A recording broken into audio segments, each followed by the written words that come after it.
Now, I've been playing Overwatch for a while now. I remember getting the game all those years ago back in 2017. The Doomfist memes, watching the old 2Mad Overwatch montages. We're not gonna comment on current 2Mad, but yeah. And I remember hopping onto ranked as Genji. Hell, the first video I made on this channel is an unlisted Genji montage video. But now, we look at the current day and what happened, Blizzard? Currently, Overwatch 2 is sitting at the most disliked game on Steam with a 9% positive, and some of the comments on it are pretty wild. Honestly, reading the comments is more fun than playing the game. The Steam player counts are bad, the video essays are out, and the game's love is gone. But why? I will tell you why. Overwatch 2 was announced to have a large focus on PVE, something that the Overwatch fans had been yearning for the longest time, as the best part of Overwatch was the deep lore and interesting characters. There's a reason those cinematics have so many views. It's because they're hard as hell. Since Overwatch was mainly PvP with only a few PvE elements, we were deprived of cool story content. That's why when Overwatch 2 was announced to be bringing a fully fledged story system, as well as boatloads of content like hero missions and unique skill trees that changed heroes' abilities, like making Genji's sword shoot sick-ass laser beams, it looked pretty slick. Plus, all new heroes like Soldier 76 too, who had the ability to slide then jump instead of run, which was revolutionary. We also have Roadhog, but worse, and the healer, which was designed to be a DPS, who I actually enjoy playing. There was also some new redesigns of the current cast, reworks to abilities and toolsets, all that kind of stuff. Overall, it looked good. But there was a catch. In order to make Overwatch 2, they had to stop updating Overwatch 1, because doing both would be too hard for poor old Blizzard. So they left us with Echo, a pretty mid character, back in April 2020, and then we waited. And we waited. And we waited all the way up to October 2022, where they said they would be releasing the PvE before the PvE, because the PvE needed a little bit more time in the oven. Alright, fine, whatever, that just means we get to try out all the new PvP changes, right? Then later on, we can enjoy that sweet, sweet story. So the PvP released, we loaded in, and oh boy, this sucks. Despite them being the same game, Overwatch 1 was just better than 2. When Overwatch 2 launched, players were met with new changes, like changing the format from 6v6 to 5v5, removing a tank role, making up for it by making tanks way more powerful, added a new game mode with a funny robot pushing a thing. This new 5v5 format was not good. In fact, it was very frustrating. Balance between roles was completely destroyed. Supports were now far more vulnerable to just about anything, as they had lost one of their valuable tanks to protect them, and the other tank had basically become big DPS.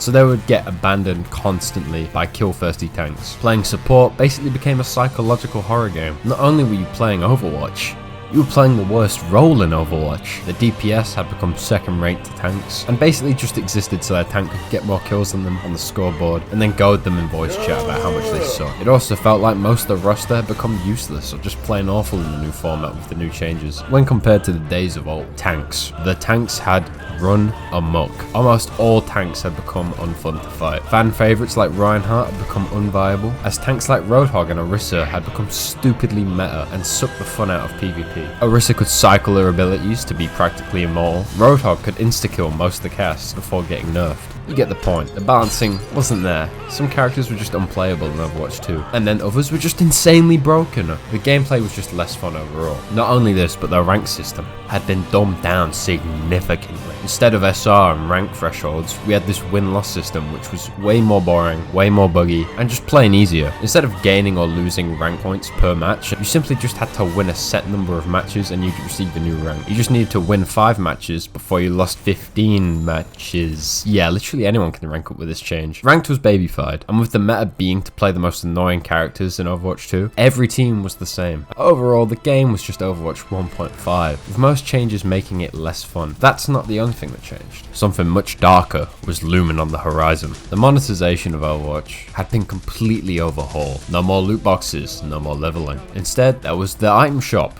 and the battle pass to replace them. Instead of this cool border that displays your level and prestige and constantly changes as you progress through the game, you get this blue border that is the exact same if you have 1,000 hours or 1. I know it's nitpicking, but it's boring. And you may be asking, how am I meant to feel any sense of progression? Well, the battle pass, of course. Here you can get cool rewards like voice lines, poses and skins, which is pretty pointless if you didn't want to pay money, but I mean, it's only £8.50 a season, guys, come on. Ignore the fact the battle pass doesn't give you premium currency, so you have to buy it every time time. So now instead of a regular leveling system, you had a predatory monetization tactic. Oh, and you know how the main appeal of Overwatch is the cast, each one with a unique skill set and abilities? Yeah, they started to sell them off in the battle pass. What? So now to play the new content which comes out, you either have to drop money on the game or grind halfway through the battle pass, which takes forever, by the way. And if you miss the battle pass, you either have to complete challenges to unlock the character. So after 63 days, it's still time gated behind things like winning 35 matches, or alternatively, you could just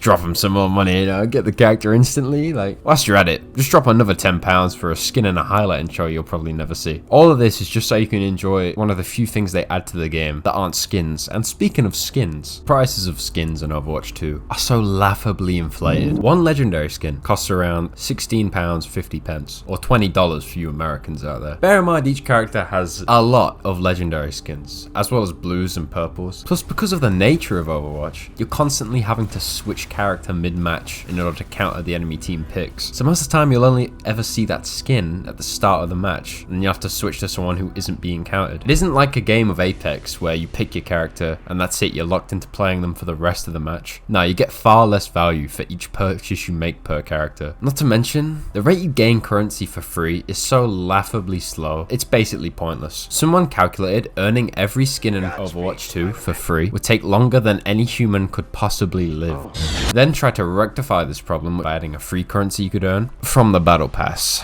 Even then, it was still far faster to get skins using the loot boxes in Overwatch 1. I have never seen a game before that's monetization is so predatory, so bad, that it would have people begging to have loot boxes back. Isn't that crazy that loot boxes are less predatory than the Overwatch shop? But it was all in the name of the PvE, right? These in-game purchases were purely so Blizzard could keep developing the PvE, making it polished, giving us the best experience possible. After all, the PvE was just sort of tacked on, right? It wasn't the main appeal. As long as we endured, we'd eventually be rewarded with that sweet PvE campaign, those hero missions, and all would be good, despite the disappointing release of the PvP and all the good faith that had already been lost from the community. We'd endure. Whilst not everyone had stayed, those who did would be rewarded for their patience, right? Please?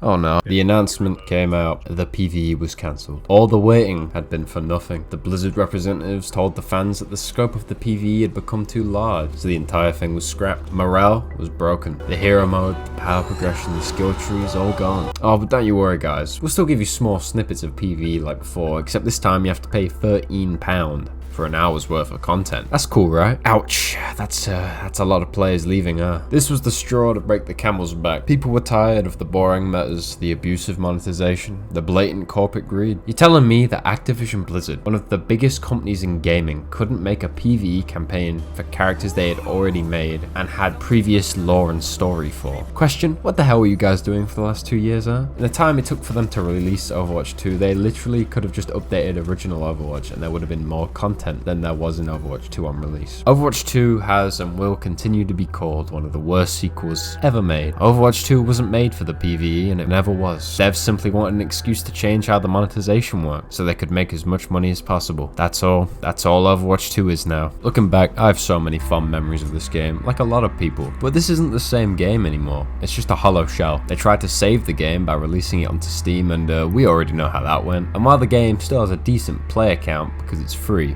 so tons of new players will flood in, keeping it alive, its souls died. When you go to play a game of Overwatch, everyone there is just checked out. It's depressing. The game may keep a respectable player count in future, but its reputation is destroyed, its player base is scorned, and the critics have spoken. But the final insult to injury is that they respond to the abysmal review scores by deeming them to be review bombing. No, your game is just that bad. I and a lot of others just can't tolerate this game anymore, and it's for the best if we let it die. We have the good memories, but now it's time to free Overwatch. We just need to let go, okay? Goodbye, Overwatch 2.